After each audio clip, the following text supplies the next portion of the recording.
you know what? I'm gonna I thought Dr. reject Chait was this. going first. After who? Chase? Yeah, Chait. I mean, Chase. Sorry. No, we're going first, and then he comes on Okay. at 3. The students, I think, got a change on Oasis today that says our lecture goes to until 5. Until 4.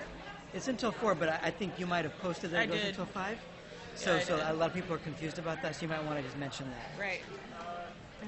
What's that? I'm sorry. I just need to put this into the computer. But Oh, you need yeah, go ahead. I'm done. Dr. Chase is actually going after us, so Okay. that's fine.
To just Decisions. view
So once I'm finished with like my quick 5 minute routine.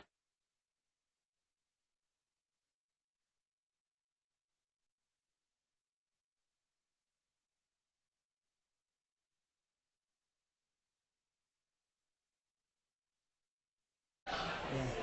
Come on in, guys.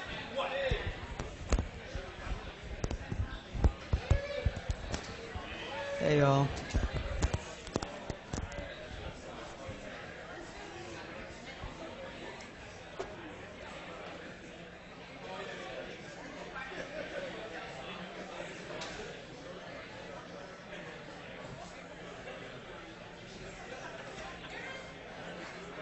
come on in and grab a seat.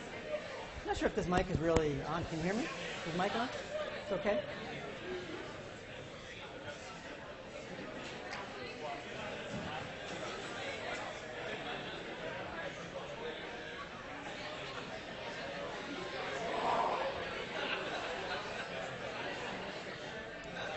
Hey, y'all, come on in and grab a seat.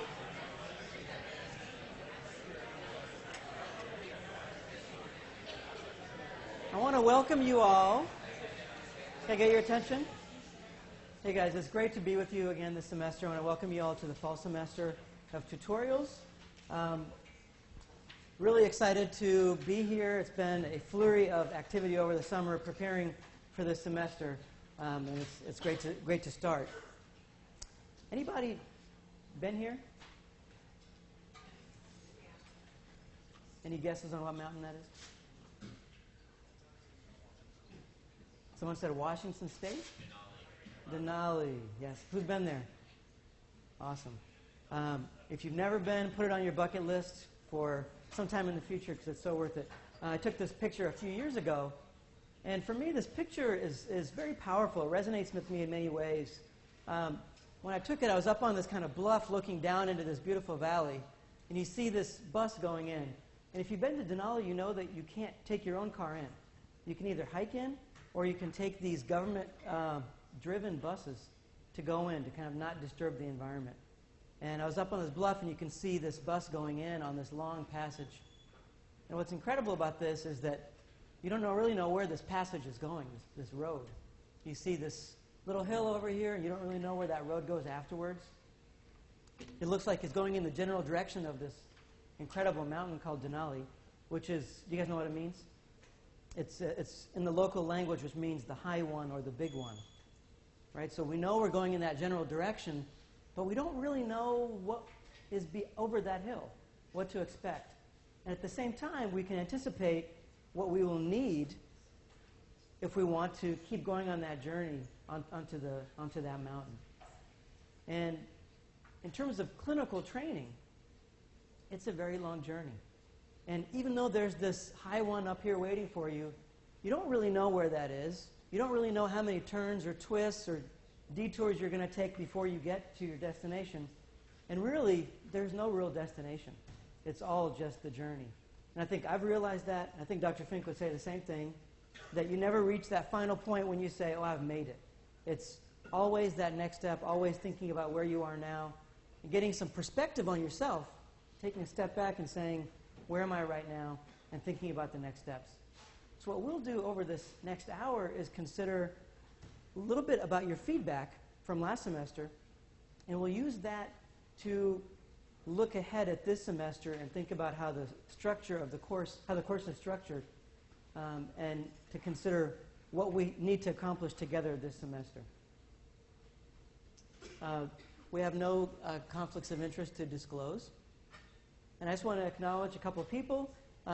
One is Sarah Wilson, who's done an amazing job over the summer getting this course ready. So thank you, Sarah. Really great to have you on board. She's worked very hard. And our collaborator and my partner, Dr. Mary Jo Fink, who is awesome and is always an inspiration. Okay. So what we're going to do over this next hour is I'm going to hand it over to Sarah initially to talk about some logistics. As we know, there's many moving parts in this course, and so Sarah will help us think about some of the things that we need to consider as we launch into the course over the next week. I want to review with you some feedback that you guys gave us last semester and think about how that's influencing our course this semester and in the future. We'll do an overview of the curriculum, and we'll think a little bit about the transition to MCY and what that entails. And then the next hour will be Dr. Chase, who's a nephrologist and a faculty member in the Department of Informatics here, who's going to talk about best evidence, which means you have all access to so many sources of information now. You have textbooks, you have Wikipedia, you have up-to-date, you have review papers, you have single articles. When do you go to which source? That's one of the big questions, really, in kind of thinking about taking care of patients. So he'll talk to us about that. So let me first hand this over to Sarah. Hey, guys. Okay.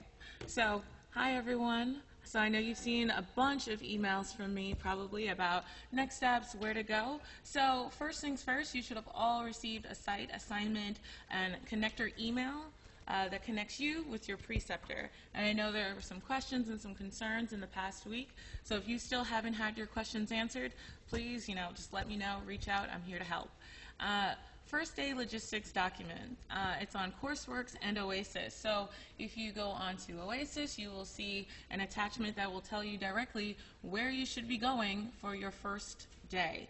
And it'll be lots of information that you need, very detailed. In terms of MetroCards, for the folks, you know who you are, each student will get a small little thing of 9 MetroCards. Each one is a round trip document, round trip card.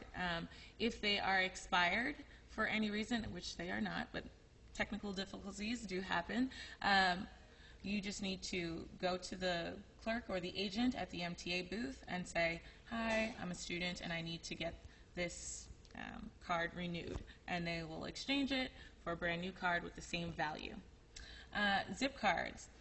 So some of the folks who are for Zipcar, some of your cards have come in, and at the end of the class you can pick up your Zipcar card with the rest of the folks who are picking up their Metro cards. One thing to note about Zipcar and Metro cards, each of you are responsible for signing out your Metro cards, right? So that's our piece of acknowledgement that you actually did receive what you need to get to and from your site. Bronx VA, for those folks going there, if you have any onboarding concerns, please reach out. I know I saw an email from one of the students yesterday evening, and I did respond, but if you didn't get it just yet, I'll double check on that. Newborn nursery dates. Sorry, guys, that was me. Sorry, my apologies. That will be going out very shortly, so you'll have that.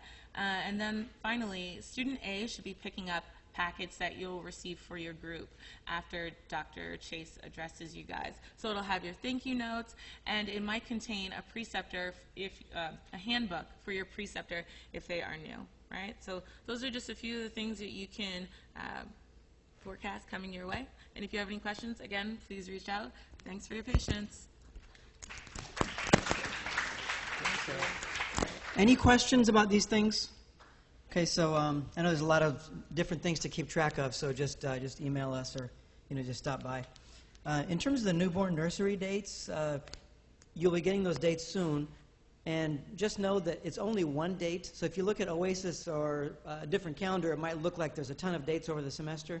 They work very similar to the GYN and GU sessions you had last semester, where you're just assigned for one of those dates.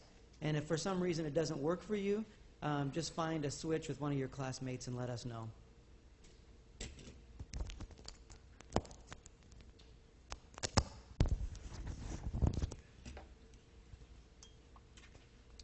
Okay, good. And no other questions with regard to logistics? You guys are cool? Okay, so you'll get that the transportation document on Courseworks. It'll be on the first day of your Oasis, the first day of the class on Oasis. So you'll be able to see how to get to your site. Quick note about attendance. This is the same email you guys got from Dr. Emil last week, I think. It's about attendance. This is a cross fundamentals curriculum policy. The sessions for tutorials are required sessions, except for the ones that are recorded, like this one. So you guys can all leave right now. No, just kidding. So the sessions with your preceptors, et cetera, those are all required sessions because you can't make them up. So there are some situations where there are excused absences. If there's a sickness, if there's a family emergency, etc., you guys can look at the policy to determine that. If there's a situation where you do need to be out, just let us know. And the way to do this is to communicate with your preceptor, send an email to me, and also CC PS Fundamentals. Okay? And that's just so that we have some kind of central awareness of when people are out for our own bookkeeping. So I wanted to go over some of the feedback from last semester and think about how our course is changing because of your feedback. First thing is the Likert scales you guys all submitted. The good news is compared to last year, all the numbers went up. There are some areas that we need to work on as a course, and one of them is examination. and I'll discuss the changes we're going to make this semester based on that. One positive feedback that we got from a lot of you is that many people said they really liked the GYN and GU sessions. And we thought about, well, why was that? And one of them is the fact that you have these highly skilled people who are giving you immediate feedback. You have a very structured environment and clear outline in terms of what the objectives are for those sessions. And the people are trained over many years to do that work and do it very well. So we're thinking, how can that actually influence the way that we teach other parts of the physical exam in our course?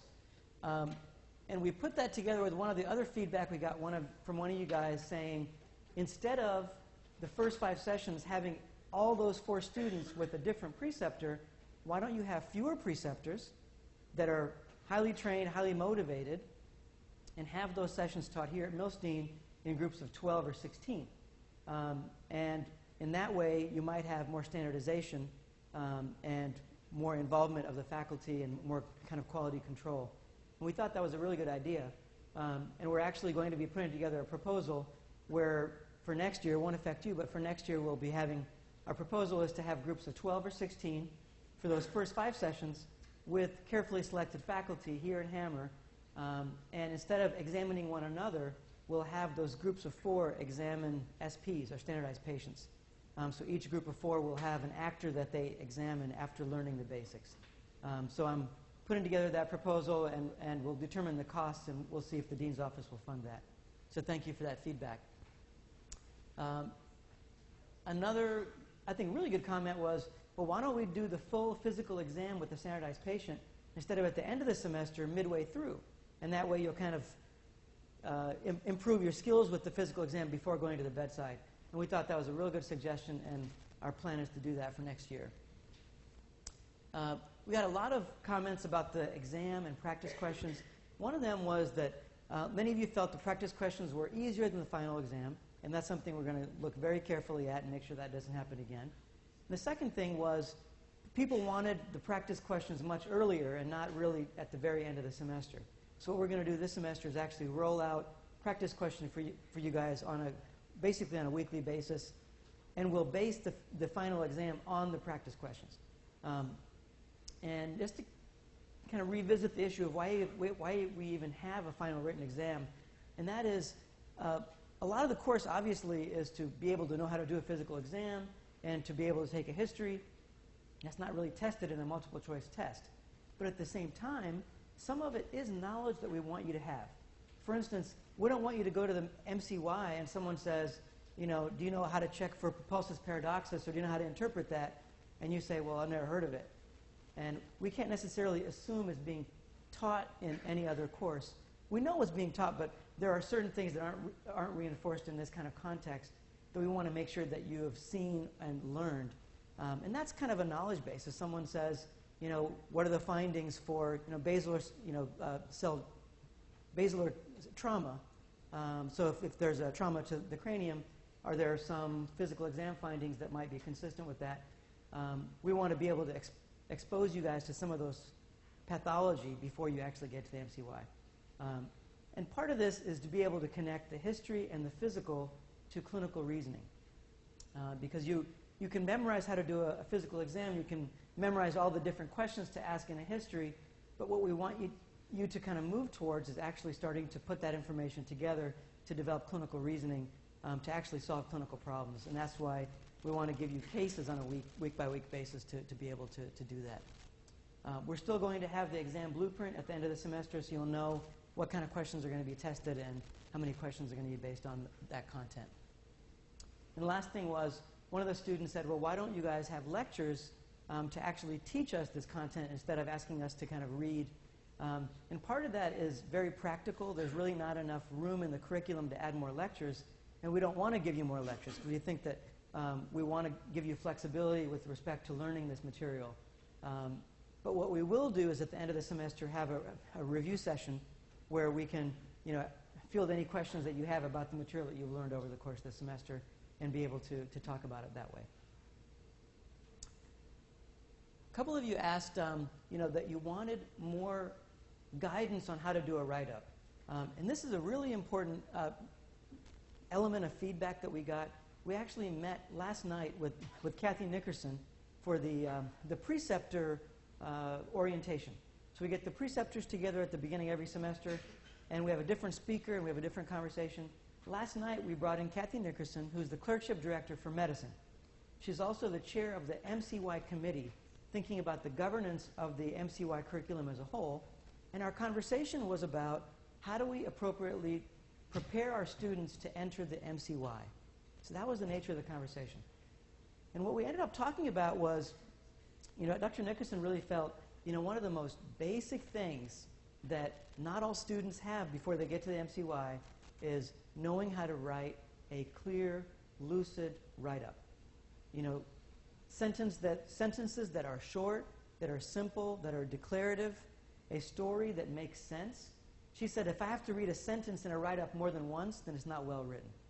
So these are some of the skills that we want you to develop over the course of the semester in terms of being able to put together a write-up that is chronologic, that is straightforward, that is clear to read and to communicate.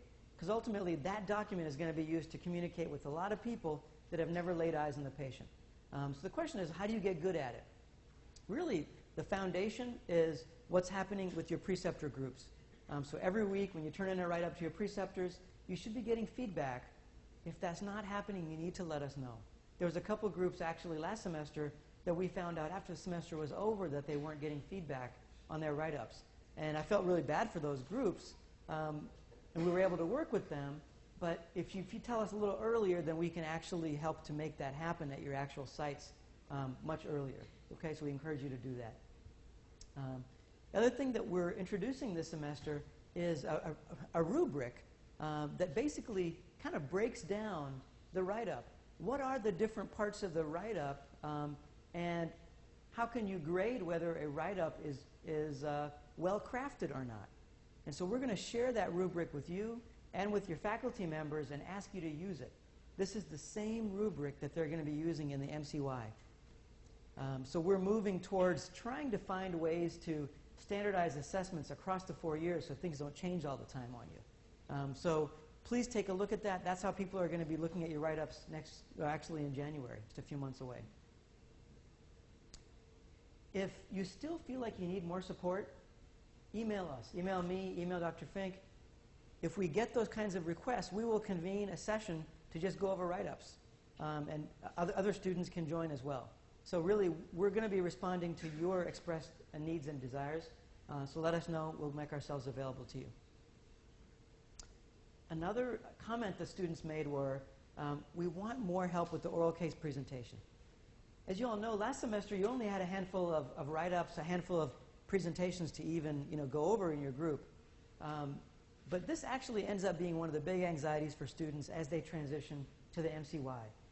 Because if tutorials is very casual, suddenly you're in MCY, you're in a group full of residents and interns and attendings and social workers, and you're on the hot seat all of a sudden having to present this very complex case. We don't want that to feel incredibly foreign for you. Of course, we can't,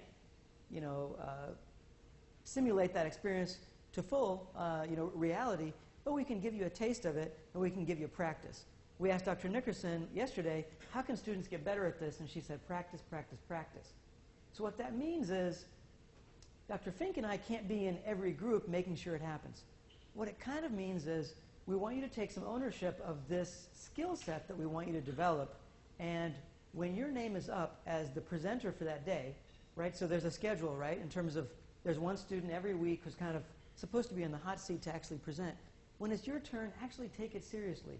And you can either present a case from the previous week, or you can present the case that you just worked up, but try to do it in a way that feels like you're presenting it formally. And what we typically say is a presentation shouldn't be more than 10 minutes, and it should probably be around 7 minutes. So, and it's not going, and this is the key, your oral case presentation is not going to be a verbatim reading of your write-up. If it is, you're not doing it right. The oral case presentation is a selective reporting of information from your full write-up. And that requires you to really think about what's most important about this case. And there's a rubric in your handbook on giving one another feedback on the oral case presentation. So to use that, to give each other feedback. This semester, we're going to be working with the technology group called CCNMTL, who is the technology support group for our medical school, and we're going to be developing experience where you guys will be videotaping. Hopefully it's going to work out, but we'd like for you to videotape a presentation. You know, choose one of your cases, videotape yourself giving that presentation, and have that presentation reviewed by your preceptor as well as one of your colleagues, and then using the rubric to give you feedback on how you did. And they can be anything from, if you look at the rubric, part of it is like delivery. You know, were you speaking clearly? Were you speaking at a pace people can understand? Were you swallowing your words or speaking in a way that everyone can hear and understand? Part of it is organization. Was the oral case presentation organized in a way that makes sense, that's chronologic, etc.? So there's different kind of aspects to the skill set that no one's born with. It's just something we have to really practice. So we'll let you know when that comes about.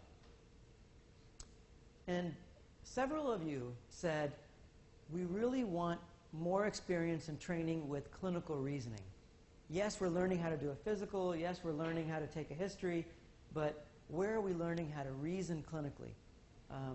And part of this is recognizing that clinical reasoning is being developed in you even if you don't realize it's happening.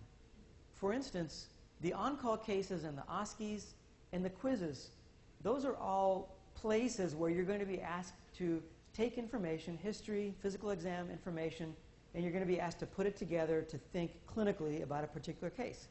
That's happening. But I think what's even more important is what's happening with you guys every single week.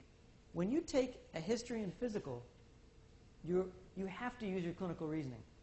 If you're not reasoning clinically, then you're not obtaining a history or doing a physical that is appropriate for that given patient, right? So taking a good history is not just asking a whole list of questions. It's about thinking on your feet about what questions need to be asked for this given situation. What I really encourage you guys to do, and I don't know how many of you are doing it, but when I go with the group, I try to do this with them, is take something that we're calling a clinical reasoning timeout. And that means you have two students in the room together interviewing and examining a patient. Student one starts to take the history. When student one feels like, oh, I'm pretty much done with the history, take a timeout and tell the patient, we're just going to talk for just a couple of minutes. We'll be back in a couple of minutes. And you step outside the room and you say, what do we know so far? We know this is a 65-year-old patient. She presented with shortness of breath.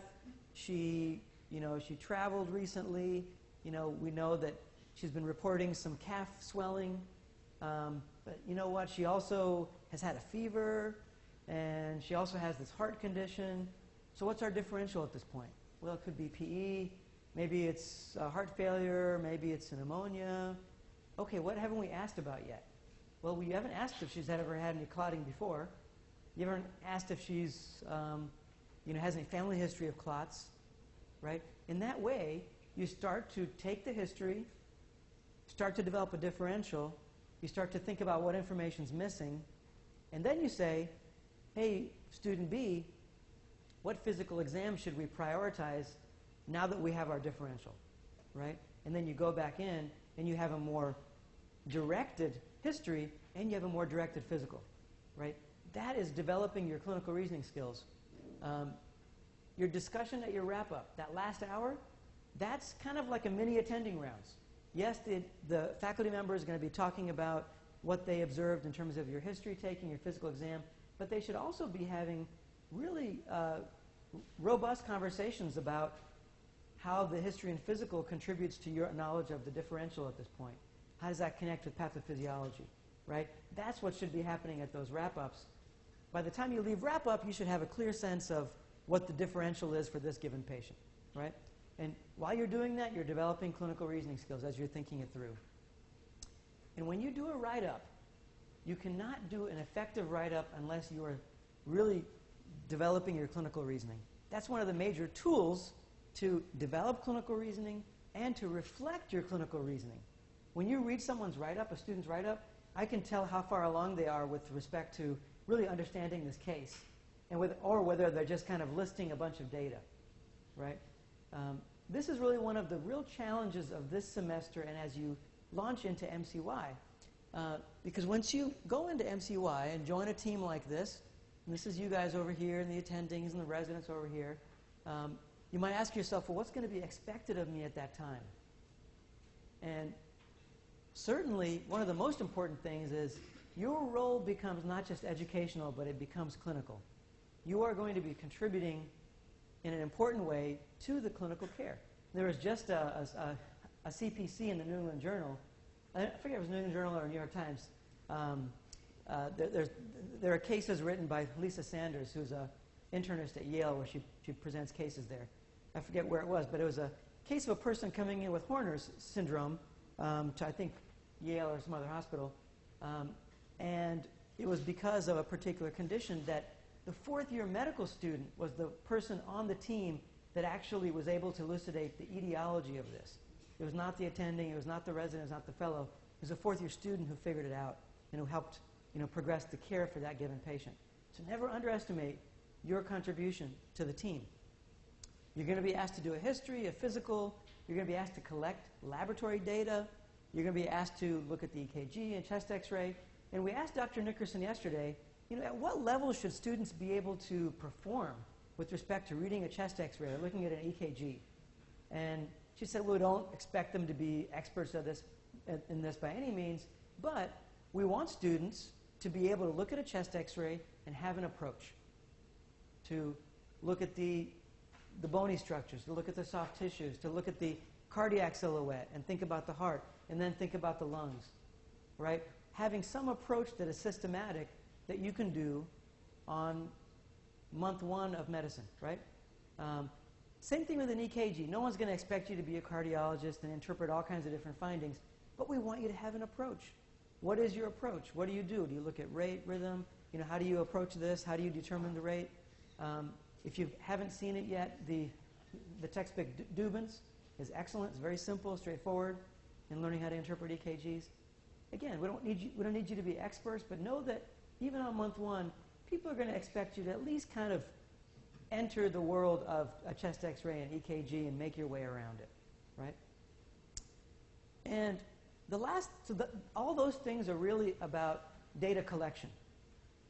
I can collect a history, I can collect a physical exam, I can collect the laboratory data and present it to you. That requires skill. That's not an automatic thing, as you've already learned. Taking a good history, doing a good physical exam requires some real skill and training, right? We don't want to underestimate or undervalue that skill set. But what you're going to be expected to do on an ongoing basis, especially in the MCY, but I would encourage you even now, is start to take that information and start to interpret it. Make sense of it. This is when medicine starts to be fun. This is when taking a history and physical exam starts to be quite intriguing, when you start to think about what does this all mean, right? And we want this set of expectations to really drive your own learning over the course of this semester. So if you look at, there's a model of medical student learning or medical learning called RIME, R-I-M-E, reporter, interpreter, manager, expert, right? And you guys are at the reporter stage, which basically means you are learning how to gather information in a meaningful way. And at the same time, you're also developing interpreter skills, the I, right? And later on, when you start to manage cases, you'll develop the M skills, and when you start, even more advanced in your training, you'll develop the expert skills. So you're going to be somewhere in between reporter and interpreter, right? Just to kind of know where you are in that continuum. If you think about how these skills develop, the interpreter skills really rely on and sit right on the foundation of these reporter skills.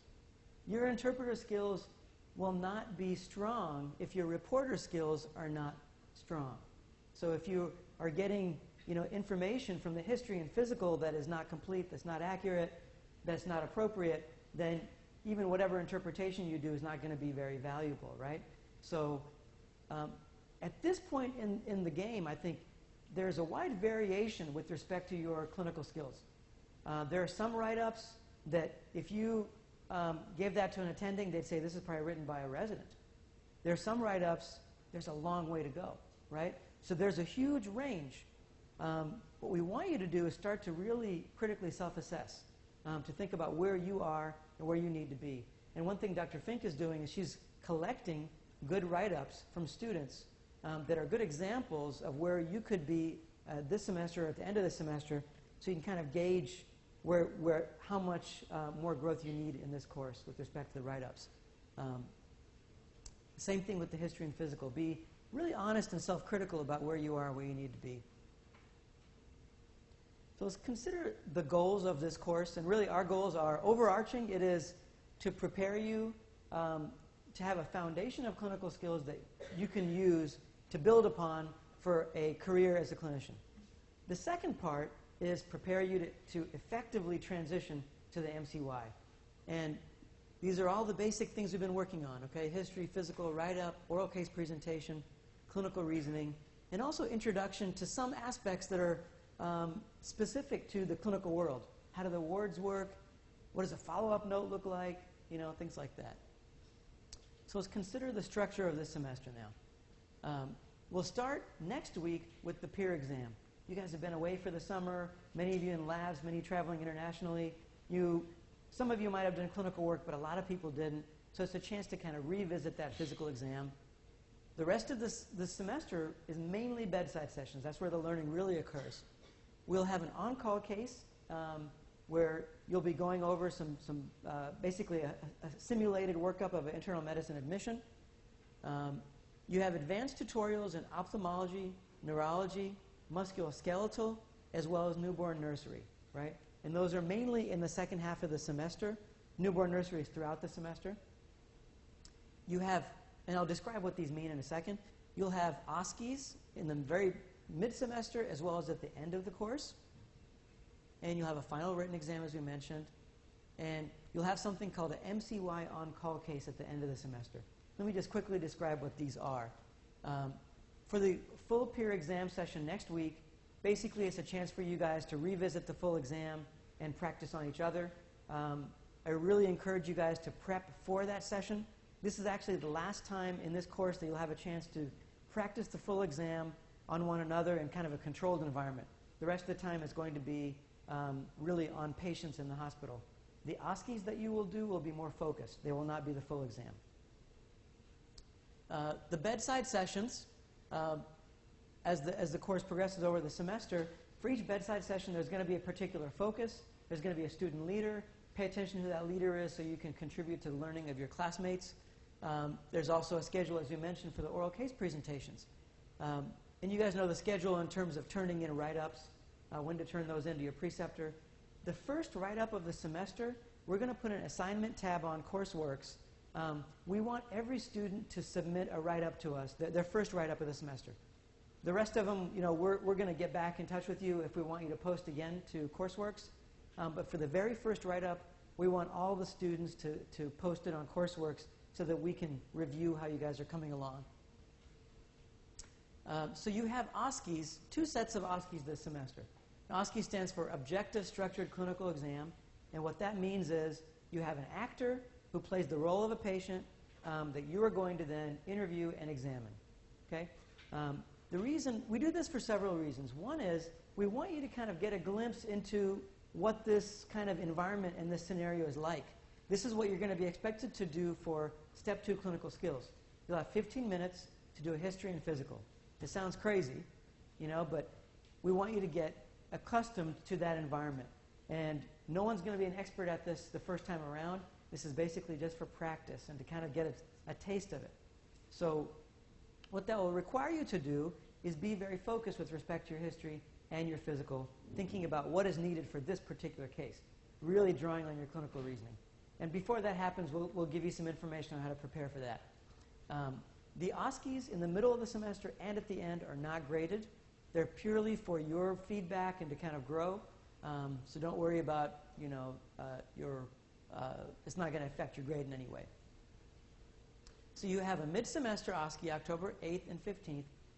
So what's going to happen is on October 8th, 2 of you will be doing your OSCE, and the other 2 students in the group of 4 will be with their preceptor doing a history and physical. And then you'll swap roles the next week. Okay? during the mid-semester OSCE, you'll actually have fourth-year students be your preceptors. So they're the ones who are going to be there watching you do a history and a physical, and they're the ones that are going to give you feedback on that. At the end of and that's only one case, by the way, the mid-semester. At the end of the semester, you'll have two cases, and your preceptor will be there to actually give you feedback on that. Okay? Any questions about the OSCEs at all? All right, so you have several advanced tutorials this semester.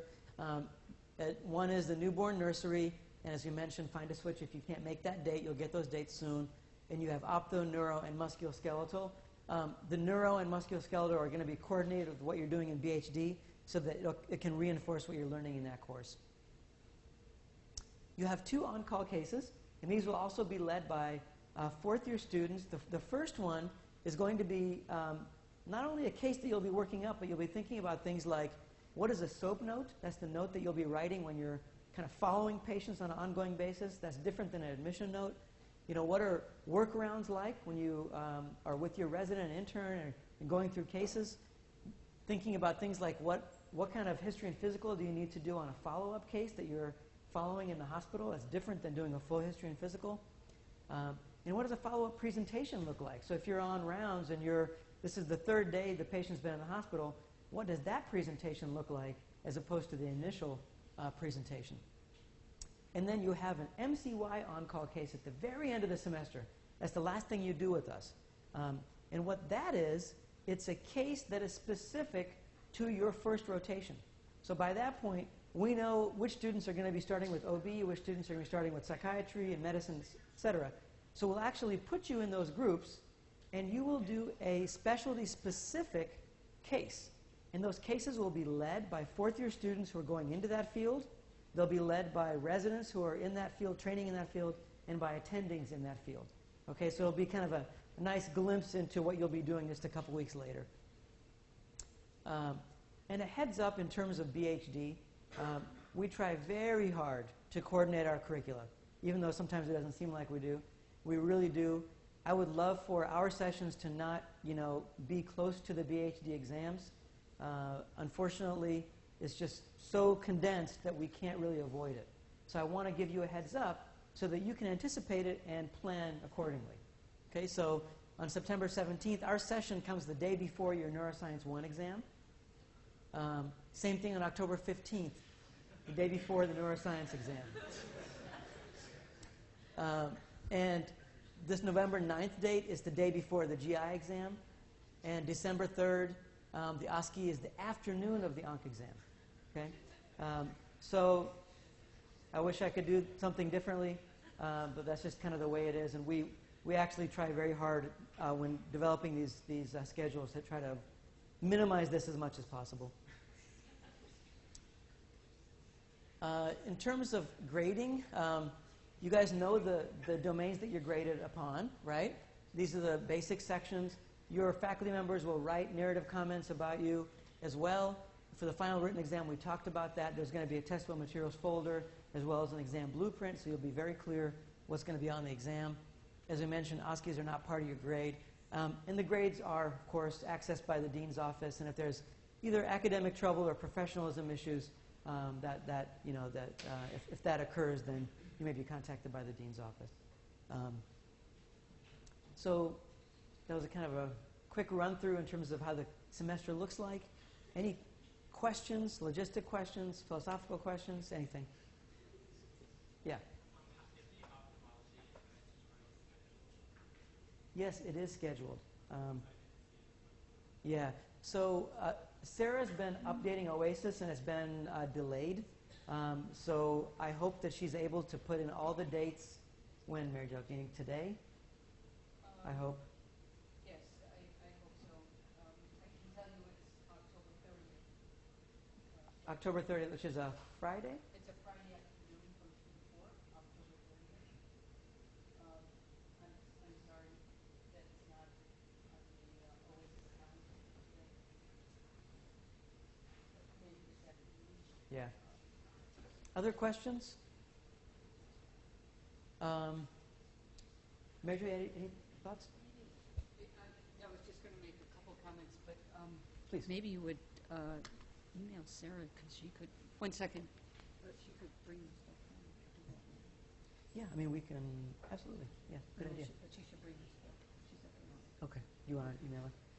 You want Yeah, to make, I'll do make it. any comments? Yeah, I wanted to just make one comment.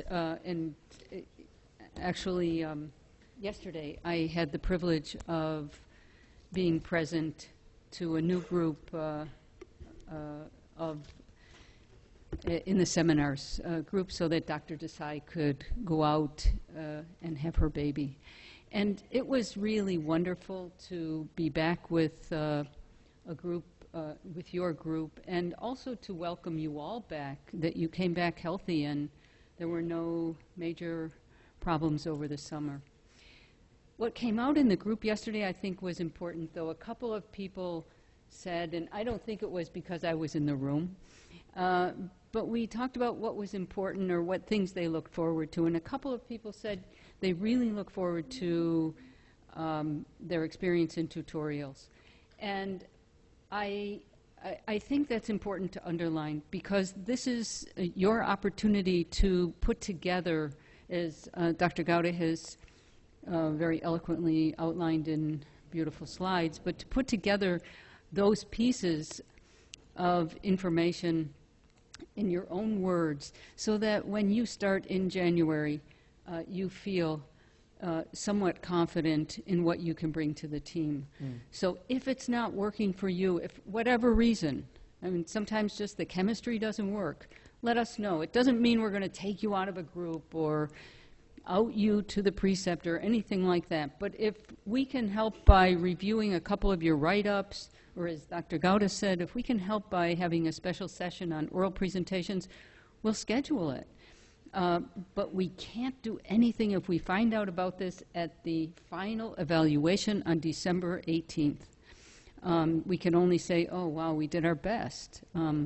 So please let us know. This is a very condensed semester. We know that neuroscience is exciting, but it's really challenging. So plan ahead. I hope you wrote those 4 dates down, and do things, I would say, earlier than later. We talked about it yesterday with the AA visit and the Alcoholics Anonymous grouping visit, so that you get that kind of done early so that you can check it off and move on. It's a packed semester, and it's really exciting. So welcome back. I'm going to just contact Sarah. There's a couple of logistical things we have to do. And she has the material. So we'll see if we can do that now before Dr. Chase's lecture. Yeah. Thank you, Mary Jo. Last comment is really piggybacking on what Dr. Fink just said. If there are issues that come up, please reach out to us. We consider ourselves your colleagues, your mentors, and can talk about things that are professional, but also things, if there are things that come up that are personal, that you want someone to talk to, Dr. Fink and I are here for you. Of course, you know about student health services. Reach out. There are many services here that are available to you if you need them, if you're having any kind of issues that come up. Those are our contact information. You know how to reach us. What we'll do now, I think Herb Chase is in the back. I saw him back there. So what we could do is, if Herb is ready, we could actually start, or if you guys want to take a little break, we can come back. What do you guys want to do? Start? Come on down, okay? And so what we will do, basically, is at the end, after Dr. Chase is done, you'll pick up your packets with your thank you cards, and that's going to be student A in each group picks up the packet with thank you cards, as well as the handbook, and then pick up your Metro cards. Each individual has to sign off for those. And then finally, people with zip car issues will need to pick those up. Okay? So let's start with her. I think the group wants to go with her. The Riverview Lounge. Perfect. They know they're supposed to be there. Okay. So Herb's running away. I'm not sure where he's going. Dr. Chate's going to be right back. So 2-minute stretch break. Okay. Seriously, 2 minutes. He just ran up the stairs. He's coming.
Okay, coming down here is Herb Chase. Dr. Chase is a professor of medicine at CUMC. He's a practicing nephrologist, and he is in the Department of Biomedical Informatics. And he was the main medical consultant for Watson for IBM. And he's kind of an overall badass, I think. So, And he's my granddaughter. there you go. It's adorable. I thought of putting it up there, but I decided not to. Thank you. I think they know me. By the time you're finished here, you'll have had enough of me to last you a lifetime. Wonderful seeing you all. I hope you had a good summer. I have to say that I sat in on several of the summer research talks by your class, and they were just unbelievable. The faculty's minds were totally blown, absolutely blown. The depth, the interest, the commitment, the brilliance. I don't know how many were there this summer, over 75 students. It was just remarkable. So kudos to all of you who participated. It was really an amazing summer. I couldn't help listening to this talk. Of course, these are two of my favorite people on the planet Earth, Deepu and Mary Jo. But I just had a couple of thoughts that if they don't, indulge me for a second. The first was that every clerkship start, there are always students who get off to an incredibly fast start. They got the drill down, they know what the clinical reasoning is, they got the physical down, they've paid attention throughout, they've worked on their write-ups, they've done metacognition, they're ready to roll. And then there are the students who, maybe even after the third clerkship or fourth clerkship, they're still grappling with what do I do and how do I put it together. And my only advice is you can't have better teachers guiding you. What the map that you just saw for getting to where you need to be is well thought out. There's plenty of opportunity to help you. You need to be focused on what your skill set is and what you need to do to get, because you really want to hit the ground running. And it's only, 3.5 months? How exciting is that, if you can stand the arrhythmia that you're suffering now, probably. The second thought I had was, this is sort of a little random, but you've seen me mainly in a sort of scientific, wordy, computer context. This is actually the hard part of medical school. See, the neuroscience and the kidney, all that, that's just fact memorization. There's nothing hard about that. In fact, and I include us too, we're all machines at memorizing stuff. That's how we get into medical school, and that's actually the easiest part. This is the really hard part. How do you listen to a patient? How do you integrate that into what you know? How do you know what you don't know? How do you express that to somebody else? How do you communicate in an effective way? It's something, as Kathy Nickerson said, that you have to practice over and over again. Certainly that's how we've spent our lives. And it's actually the most challenging part. And I found it's always been sort of ironic that the thing that seems easiest, because there's not a lot of content that needs to be memorized, is actually the hardest part of medicine. And certainly you know from your friends and your family and yourself perhaps that the elements of a great doctor are not necessarily based on how many facts he or she memorized. In fact, this is the part that can't be taken over by a computer. All the stuff that we've memorized, God willing, your generation, when you're us, will not force the students to memorize. We'll have a machine that's going to give us all those facts. But your job will then be to interpret those facts and extract from the patient the history and the physical and all the empathy and trying to figure out what's best for them. So it's just a reinforcement of how important this course is. Let's start talking about evidence. And part of this talk is focused not only on evidence-based medicine, but it's really on where do you find the stuff that you need to know. To some extent, I'll mention this at the end of the talk, you've been just looking at our PowerPoints and saying, wow, all right, I'm just going to learn that. I'm not going to challenge what I see.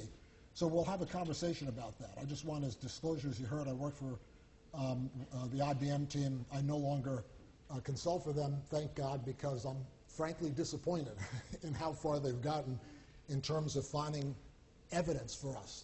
That's the holy grail. You're on rounds, as a third-year student at 10 o'clock at night. You want to know the answer to something. It takes a huge effort to go find it if you don't have a machine that works well. So it's a little bit of a disappointment. Finding the evidence makes a difference. It's there's an irony here. When I was sitting in the auditorium at your level of training, we didn't know anything. I mean, you know, I'm a little bit more than Hippocrates, but, you know, I'm not that old.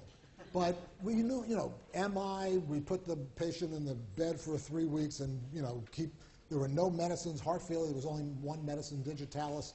You know, ulcers. I mean, I can give you a long list of all the crazy things that we did.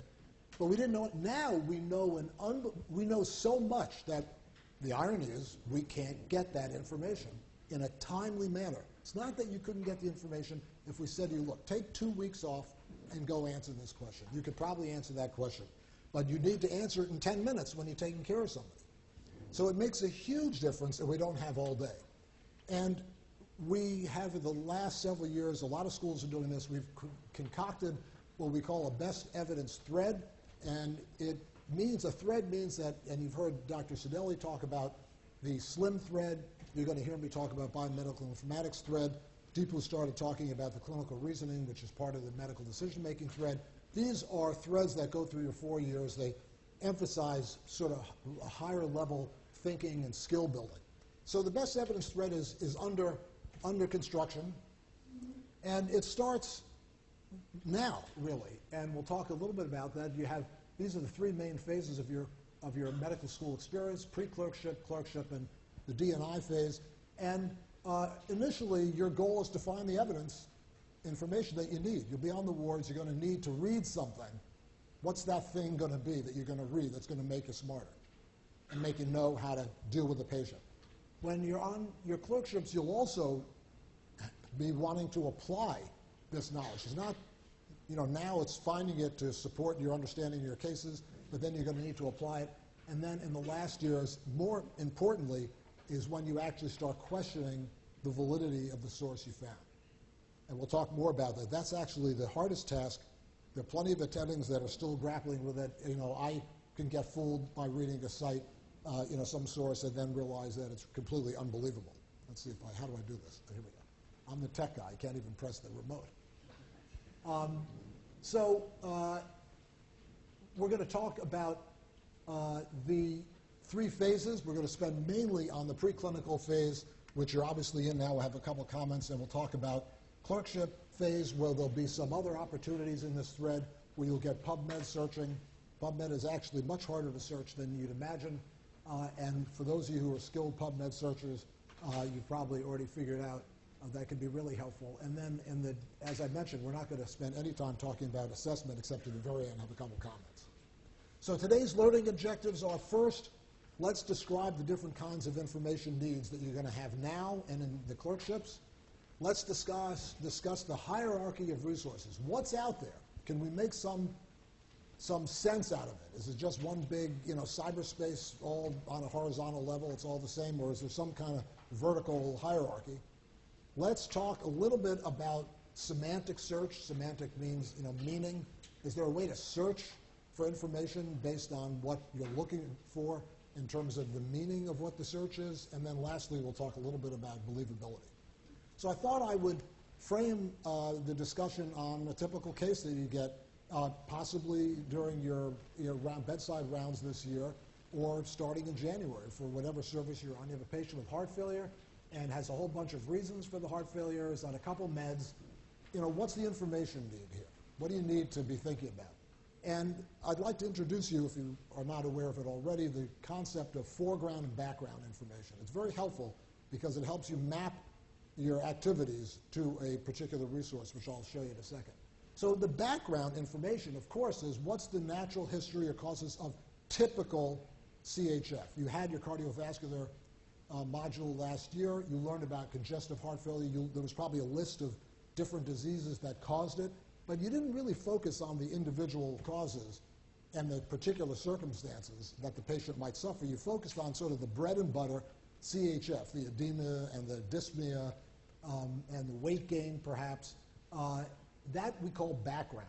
And it's still bread and butter medical school information, background information. Can never, you know too much about the background. But then there's the specific issue of this patient sitting in front of you. Maybe one of your bedside patients This year will be someone with Chagas disease as a cause of, or amyloid, or some unusual cause of heart failure. Like on one hand, they will behave similar to the group, but they're going to have very specific needs. We call that foreground information. So there are different places to find some of this information. It's a different conceptualization as well. That's where you have to say to yourself, do I want foreground and background? When in the kidney realm, usually my questions are foreground, but every now and then someone will ask me something about, the pancreas or something. I have to go, haven't reviewed that in 5 years. I better go to the textbook and learn some background information. I don't know why I picked on the pancreas. It's just...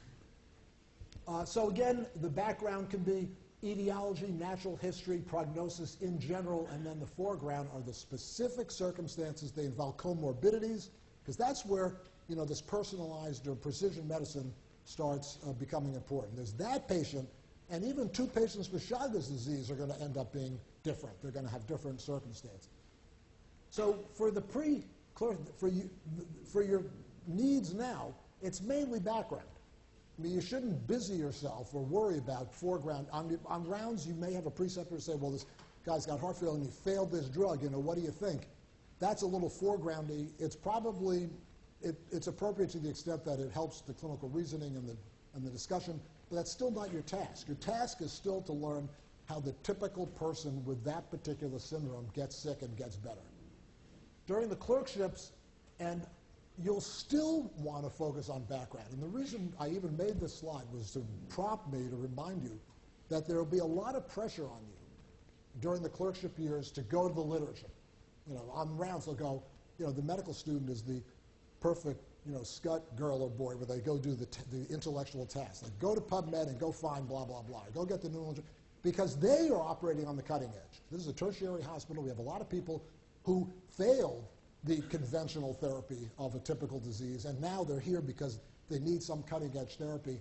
And the message might be to you, go hang out in PubMed. And that is not the right message, nor should you spend your time hanging out in PubMed. It sounds like a bar, now that I'm thinking about it. PubMed. So you do not want to hang out in PubMed. I'm going to have to entertain myself with that now for the next 2 weeks. You will have foreground questions, and we'll talk about how to deal with that in a second. But for the most part, you still want to know, because what's the purpose of the clerkship? It's to give you general skills in all disciplines, as well as help you decide what you want to go into. And the way to do that is to get a broad overview of the discipline by looking at background issues. What are the typical syndromes that people get? And yes, you will have an individual that you're caring for, and for that particular person, you'll want to delve into the foreground issue. So this is now starting a discussion on where do you find this information. And for your purposes, for preclinical, it's textbooks, textbooks, textbooks. I don't know how many of you use textbooks. If you don't even, maybe, hopefully you do. Harrison's was the best book for, Dr. Garrett's course. It's concise. It gives everything you need to know about a disease in its general state. It's still the best place to go. I'm going to reinforce this in a second. When you get to the major clinical years, you're going to want to expand depending upon whether the question is background or foreground. Yes, you will get to PubMed, but you'll do it with some trepidation and some respect. And then when you're caring for actual patients doing your sub-internships, then you're going to use every resource possible, and UpToDate is actually outstanding for that. It's not appropriate for the preclinical, I think, or the major clinical year. So here's my favorite slide. And in my mind, it helps create a mental model, if you will, of what the literature is. And it's called the evidence pyramid. There's a huge amount of discussion as to whether or not, what should constitute the evidence pyramid, and I won't bore you with the details. But for me, it works pretty well.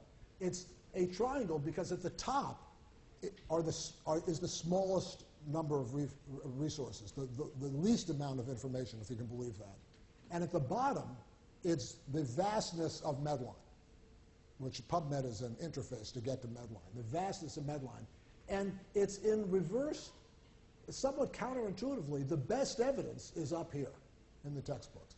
It's been vetted, usually experts, actually not usually, always experts have written it. And the best evidence is up here, but it's a much smaller space. It used to be a little old in the days of paper, and it would take every 2 or 3 years Harrison's would have a new edition. I always thought it was just to make money that they come out with a new edition because they charge you $100. But basically, now it's being updated. I mean, Up to Date gets updated in some cases, you know, every 3 months or 6 months in certain places. So it's, and down here is PubMed, and PubMed has its issues, which we'll talk about in a second. You have the lowest probability of finding something you need if you go to PubMed. So I think this is a useful model to have in your head because it helps you map where you're going to go, sort of like a Google map. We have evidence-based textbooks, and they are evidence-based. If you look at Harrison's and Up to Date, they will have pointers to the original article. I don't trust sources that don't have pointers to the original article. Then I'm relying on somebody coming up with their opinion of something. And, you know, but again, it depends on what the stage of training I'm at. I think for the, you know, for the clerkship years, you still want to find a source that has pointers to the original literature. In between are, we'll get to this a little bit later, are systematic reviews. These are meta-analysis. And I forgot to mention that Dr. Palmas is going to be starting your EBM course next week, I think it is. He is a fantastic teacher. The residents love him. Last year he taught the fourth-year medical students in biomedical informatics. Absolutely fabulous teacher. He's going to reinforce many of these same points, and he will talk about meta-analyses. And this is where, you know, a whole bunch of people got together, looked at 80 studies and said, what's the answer to the question? Again, there are not as many studies as there are in the primary literature. And then there are the original articles. And I thought, just for the fun of it, you know, because we all love Google, I couldn't resist. We're not the only ones in medicine who have pyramids. These are legal pyramids, you know, building cocktail pyramids, I don't know what, you know, all sorts of crazy things. Here's the one that I just mentioned. But the conceptualization, I think, is very helpful because at the very top is your best evidence. And I'll talk a little bit about, in a minute, about strategies about how to approach that. And I just wanted, Jake Kriegel, he's a PGY3 now, he's a cardiothoracic surgical resident, quite brilliant. He was a second-year medical student. Over the summer, we went out to IBM, and they knew nothing about evidence, and we gave them the spiel on the evidence pyramid, and then they built into the machine Watson's brain and algorithm. And basically, this is their conceptualization of the evidence pyramid: books, clinical studies, and journals and magazines. What's great about IBM is that they have, you know, billions of dollars, so they bought every electronic resource that they could get their hands on. And here are some of the things that they considered to be books: Harrison's and Stedman's dictionary, and down in their lowest part was level was web resources. They had Wikipedia in there. They had WebMD at one point. After we stopped laughing, you know, we got their ads all over the place. Totally, people have studied it. It is a biased resource. But this was their little conceptualization, more reliable, more recent. I thought that was actually brilliant on their part. And so this is the rest of the machine. I won't bore you with it, but this is how Watson found all the information. But they used the evidence pyramid in order to get their information. So just to reiterate, it's counterintuitive. Textbooks are best, and PubMed is really the worst. I mean, just there's a guy named John Ioannidis. He's a brilliant guy. He's at BU and spends his time between BU and Greece. He spent his whole career proving that most of the clinical literature in PubMed is wrong in one way or the other. The statistics are misleading. They didn't have the right, you know, power. And if you read through the paper and you look at those, he's absolutely right. He did this fabulous study showing that 1/6 of PubMed publications that were highly cited as like what to do in that case ended up being, the findings were reversed when the study was repeated.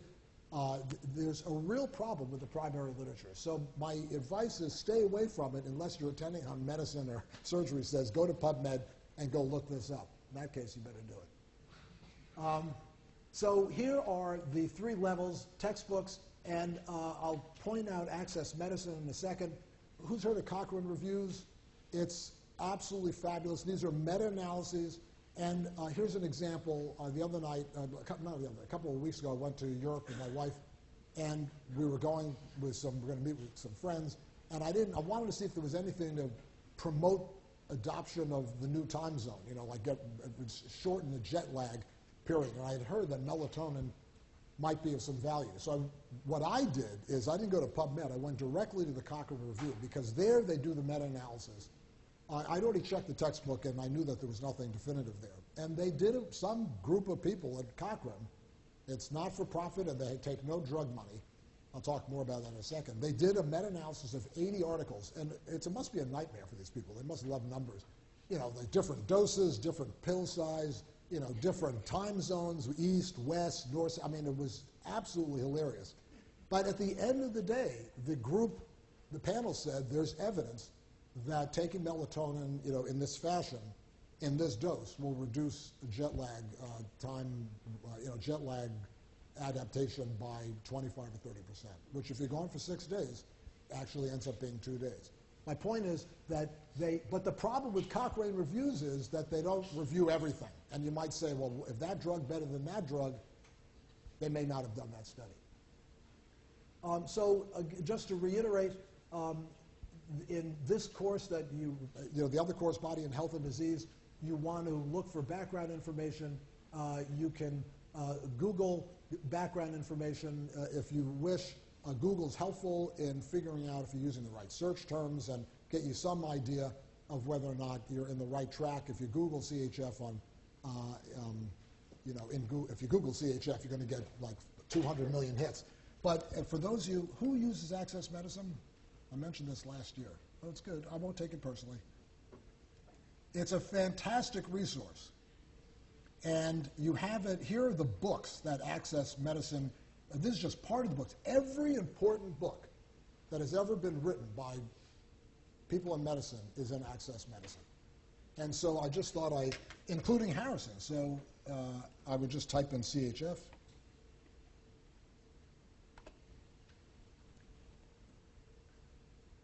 And what's great about Access Medicine are two things. The first is it looks through its entire library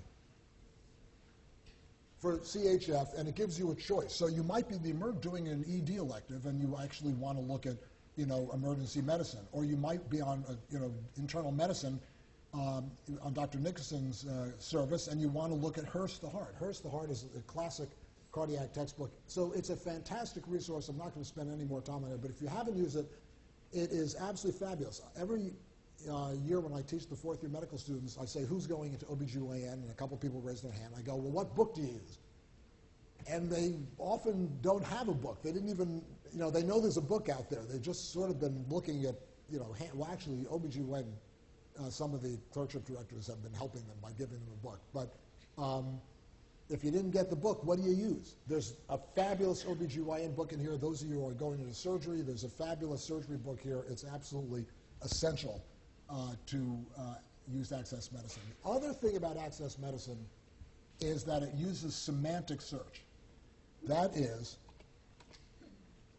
it searches concepts and words. It knows, for example, that kidney disease is the same as renal disease. Now, for those of you who have your computers open, you want to do a quick Google search of kidney disease or renal disease, you'll find that Google comes up with two different searches. Chronic renal disease, I think, returns only 1 million hits, and chronic kidney disease returns 5 million hits. It's a different output. Access Medicine gives you exactly the same output because machines don't know the difference between renal and kidney unless they're trained to do so. They're like pets. You need to train them to figure that out. And Access Medicine has a semantic search. So I can't say enough good things about Access Medicine than what I've already said. So this would be perfect for your fundamental cases, your bedside cases. You use the textbook. And then besides the textbook, I'm not sure if you need to go any deeper. A lot of the students use UpToDate. UpToDate is a fantastic resource, but it's a management tool. It's not a source where you go there to kind of learn about the natural history or learn to improve your diagnoses or learn, some of the sort of basic. It's very focused on management. So I'll have more to say about that in a second. Clerkship cases, obviously you have the textbook, but for the foreground, just to summarize, use with caution, same with PubMed, and I would stick with systematic reviews and the textbooks. So I just want to end this portion on one final point. So the question is, can you figure out in advance whether or not you're going to find an answer in the textbook? In other words, you might say to yourself, wow, that question is never going to be in a textbook. It's never going to be, nobody's going to have conducted a Cochrane review on it. I'm just going to go directly to PubMed and spend the next 6 weeks of my life trying to find an answer to this. So I did a study several years ago with residents over at Presbyterian, and I collected their questions. They went around with like a little microphone, and it would be 4 o'clock in the morning. They go, what's the cause of this, and how do I treat that? It was a fascinating study. And so then I thought that maybe you could figure out where you should go by how complicated the question was. So if the question was really complicated, like one question literally was, patient with HIV, cryptococcal meningitis, recurrent fevers, failed therapy, what do I do? And I thought, so I would count the semantic terms. That was the publication that that had like 14 semantic terms. How does a computer deal with that? So I thought, you'll never find the answer in the textbook. Well, I started answering the questions as part of the study of the questions that the residents asked. And there was a paragraph in Up to Date on if your patient has HIV and cryptococcal meningitis with recurrent fevers and has failed therapy, you should do ... with a paragraph. Meaning that you can't tell a priori if the answer to your question is going to be in a textbook, is going to be PubMed. And since you've now learned that you only go to PubMed, in a suit of armor, you better be careful. You should always start a textbook, because no matter how complicated the question is, it may be answered in a textbook. And so the strategy, and actually Watson, we encouraged Watson to do this. He was a little bit recalcitrant, but we got him to do it. You start at the textbook level, and if you don't find the answer, you drill down to reviews, and if you don't find the answer, then you go to the primary literature. I mean, a perfect example of a very semantically uncomplicated question is, what is the cause of sarcoid? By the way, do we have an answer to that? No. I think one day I'm going to say that as an example, and some kid's going to, oh, well, we know what the cause of sarcoid is now. But that's a really simple, semantically simple question for which you could only answer what is known by going to PubMed. Herb, Yeah. Quick question. So for a semantically complex question like HIV, cryptococcal meningitis, and recurrent fevers, how good is Access Medicine with searching for questions that are very complex in that way? I can imagine you would search pretty easily for cryptococcal meningitis or HIV or so on. But You how can't, about all those it will things not together? be able to handle that search. It would be, so what would be the hierarchy? I'm guessing HIV. There'd probably be a subsection on infections in immunocompromised hosts. Yeah. And then I'm thinking that's how I work my way down in Up to Date. It's a good question. The machine can only handle certain amounts of complexity. And then the fuse blows. Dynamed is, yeah, please, I'm sorry, don't let me talk the whole time. How boring is that? Are any of these resources available outside of the Columbia Computer Network? It's a good question, and it's something the residents, the fourth-year students worry about when they're going elsewhere. The answer is through the VPN. You can get these sources, and some of them you don't need a VPN. You just need to type in your user ID and your your uni and your password. I'm going to show you the website, the library website at the end. Good question. Dynamed, guidelines. It's a little micro, but it could be really helpful for the foreground questions. I'm going to click it when we get to the end of the talk. It's, again, there's no money from behind the scenes being taken. These are people who are volunteers, and they're not taking any money under the table. They do these reviews. They come up with guidelines. I'll show you. It's a little different from Cochrane. Again, there's all foreground. What do I do in that case with that circumstance? I've already mentioned the Cochrane collaboration. I wanted to take a quick detour to diagnosis, because you're going to be spending a lot of time trying to learn how to diagnose people. That's still a major cause of medical error, is underdiagnosis or incorrect diagnosis. There's something like 30% of medical error is misdiagnosis. And sometimes it's because we just are not thinking hard enough. In other cases, we have no idea. The thing that the patient has, we've never heard of. And there are tools out there. And again, this is something that a machine is going to be very helpful. I didn't include Watson here because Watson's not commercially available for diagnosis, unfortunately. But there are some resources here. There's Diagnosaurus. It's kind of a silly, gimmicky, kind of cute, quick medical diagnosis in Isabel. So Diagnosaurus is on the Access Medicine site. And here you type in dyspnea and you get this list. It's a pretty good differential diagnosis. And you probably realize that we talk about the organ system, but for example, the kidney, the heart, and the lung, each in different circumstances can result in dyspnea. But we often don't have a discussion of dyspnea except in our physical diagnosis discussions. And so sometimes it's helpful to go in the reverse direction. Here's the symptom. What could that patient have? And it's very helpful. I mean, you can be sure, this is true of all of us, none of us have a complete differential diagnosis at our fingertips, and it always helps to be prompted by a list. And you can look at this list and go, well, I'm not sure about this or that. In a couple of years, I'll teach you a little more about conditional probabilities where you can handicap the probability of one thing or another. But right now, this is not a bad list. You should at least, it's a good checklist to go through. Quick medical diagnosis is also on the site. It's not bad. You click, a disease, and you get a list of signs and symptoms. This is Isabel. And Isabel, this is a fascinating story to me for a couple of reasons. I hope it's fascinating to you, too. But if not, just humor me. Isabel is the name of a young woman who, as a child, was admitted to an intensive care unit, and she almost died because of a misdiagnosis. And her father, who was an extremely wealthy investment banker, decided to create a not-for-profit diagnostic tool called Isabel in honor of his daughter, who had survived, because he was convinced that physicians just, through no fault of their own, they couldn't handle all the information out there. There were all these diagnoses. You can't expect a trainee who's training in a discipline, or even a junior, even a senior attending, to know everything you need to know. And so he created, at the time it was rule-based. If a patient has this, then it could be this. Very tedious. There are much better statistical algorithms now to do it. But basically, it's a very simple, you type in the signs and symptoms, and then you plug in a couple of demographics, the age and maybe the location on the planet, and then it gives you a differential diagnosis. I think this is a slightly older interface.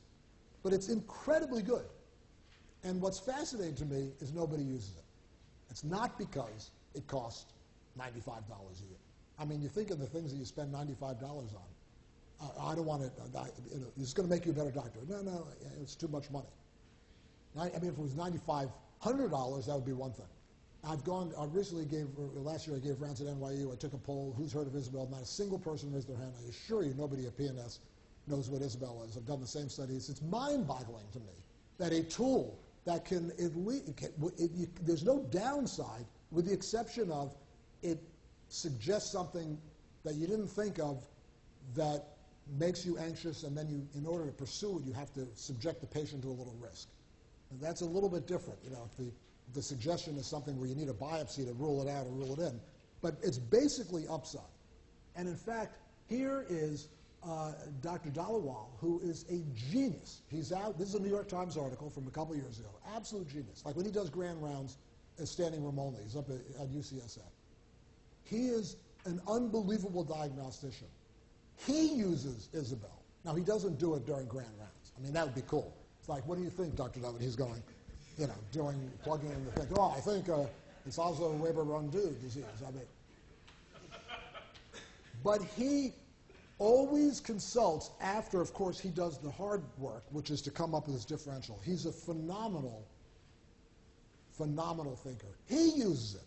So I'm at a loss for why we don't use it. We have the fourth-year students who are starting ready for residency, a brand new course that Rachel Gordon is running. It's going to be spectacular and complete revamp. And one of the things that we're going to do in biomedical informatics is we're going to have the students load all sorts of helpful apps that they need. And one of them is Isabel, the CEO of Isabel, who I'm not taking any money from them. I just want to make that clear. That the CEO of Isabel has given us free professional subscriptions for the students to use for the next month to try out and see what it's like. So it's a phenomenal resource. And you're looking for graduation presents. That's the Chase motto, is ask for a present every year for graduation. See, they'll forget that they gave you one last year, so you can get 4 graduation presents for the price of 1 graduation. But it's less than $100, and it's crazy not to use it. So we're moving through our learning objectives. I just wanted to focus a few minutes on trustworthiness. This is the hardest part, and again, I don't think it's the major part of your focus is to challenge the information. I mean, I wouldn't be on Making Rounds on Medicine and some senior attending says, well, the New England Journal show blah, blah, blah, and then you say, well, I'm not sure I agree with that. I would hold off doing that for a while. But I would think about being critical, because it's a slippery slope out there. There are a lot of things out there. They're pushed for all sorts of reasons. There's a lot of conflict of interest.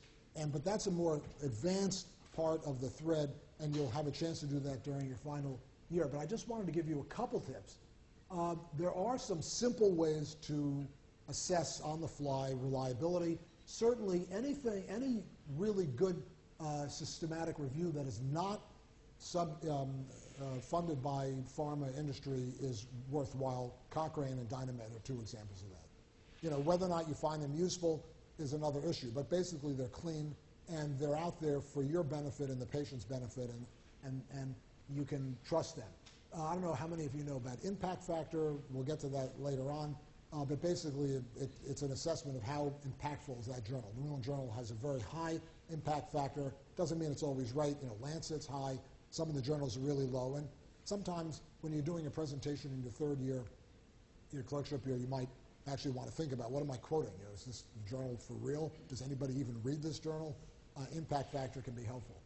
Then there are obvious ones like date. Occasionally, you'll be reading Up to Date and will point to an article from 1983. Now, if it's a classic, like the very first, and it's the best, fine. But if it's, you know, if it's not, then you have to worry about whether or not there's a more updated version.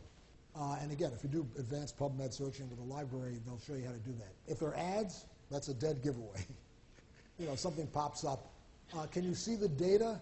That's another, I mentioned that before. I'm not crazy about believing anything where I can't go to the original data if I wanted to and make some decision about that. It's a little scary. They did a study years ago that the abstract of something like 25% of articles that were published did not reflect what the findings were. Go figure. Who are the editors here? And there are some rating systems. But I just want to show you in a practical level what I do, and I thought maybe that would be helpful to you. Here I am. This is a screenshot of me writing questions for the national board. For several years, I wrote step one questions. And I would open up 3 resources at the same time. This is a question on the treatment of polycystic kidney disease. I've got, of course, mandatory Google search on the side. There are only, I don't know what, several hundred million articles there. But Google's good for telling you whether or not you have the right search term. Sometimes you search for something, God, wow. I mean, just as a complete tangential point, this summer I had a student working with me to do some research on artificial intelligence in medicine. And after the first week, we realized that nobody uses that term. Maybe it's because they're afraid that the machine is going to take over their job. And so they don't use the word. They use clinical decision support, which is basically artificial intelligence. But nobody uses that term. So the poor kid, it was a college kid, he killed himself the first week, couldn't find anything, went to decision support, and then, you know, hit pay dirt.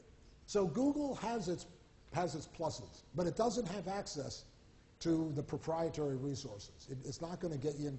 It may have a version of Harrison's that it has access to. It certainly goes to PubMed, and I think that's, in a way, it's worse return when it shows you all the stuff in PubMed. You know, who cares?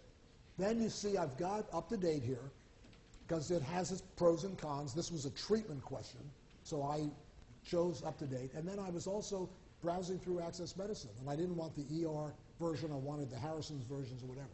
So in a way, what I'm saying here, and there's a rule of journalism, again, which I'll probably butcher and have no business even stating because I don't even know where I heard this. You need 3 sources before you publish. And that's every story you've ever seen retracted recently. There were some biggies. It's because there was no corroboration by a second person or a third person.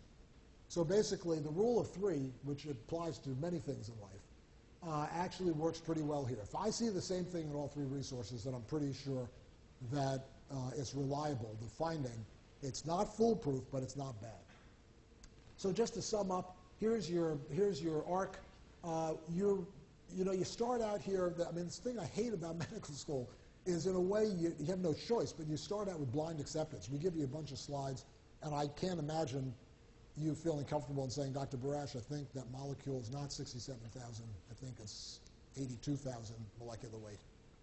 Basically, blind acceptance of the of the PowerPoints. 2, you're going to be taking care of a human being, and then you're going to look at some result on the computer, and then you're going to have to ask yourself, well, how much do I believe that result if I'm going to change that person's life? Maybe. I mean, are there, was the study well done? Can I believe it?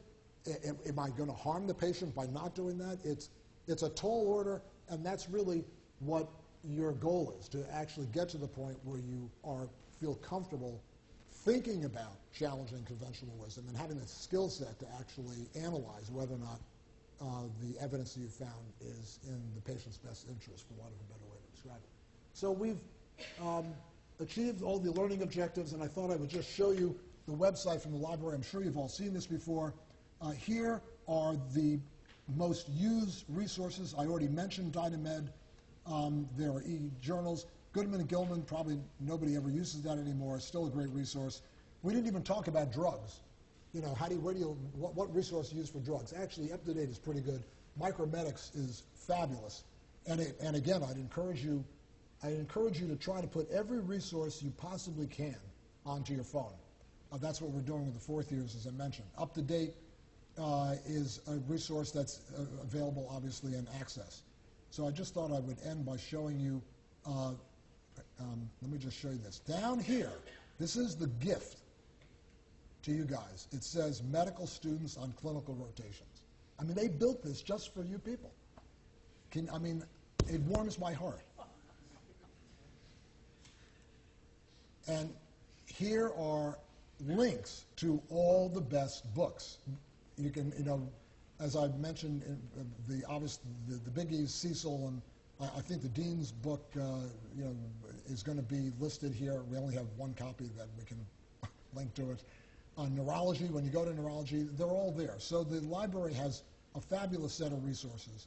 And I think that does it for me. I'll take questions if you have them.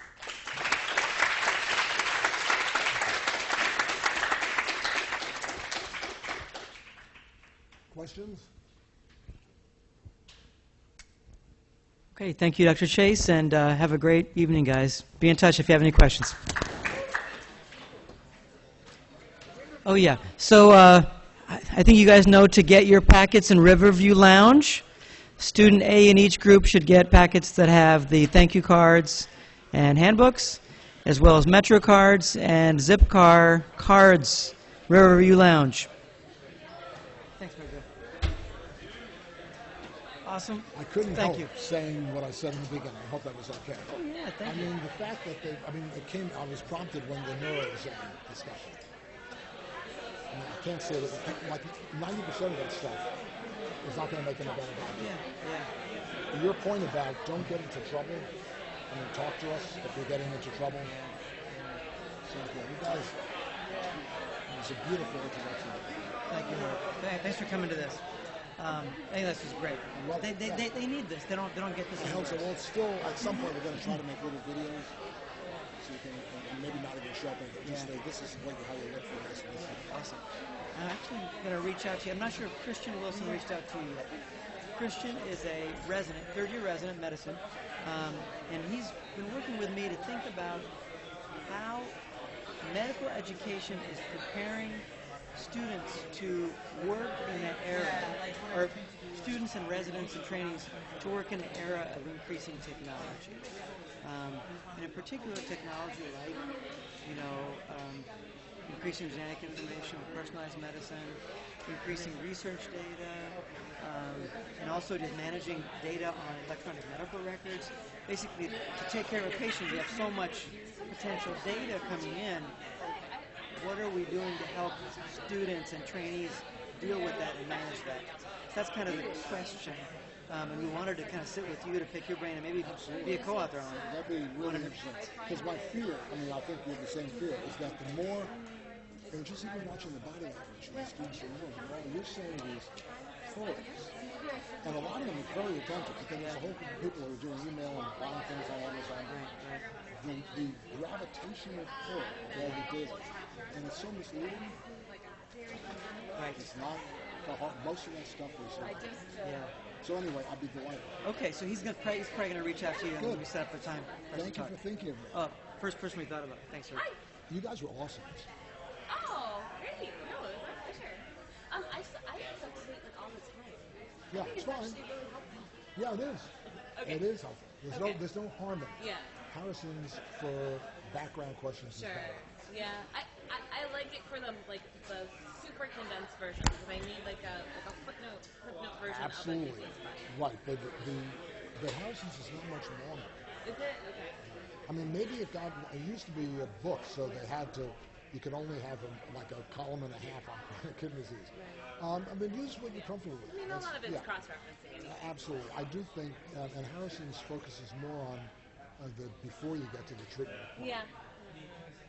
I mean, you use both? I thought it was really helpful, like in tutorials, even as we're doing the write-ups, Sure. we're starting to think about. Well, it's because you use it. You got to and use we've never thought about what a plan is for the patient. So, like seeing what some of the.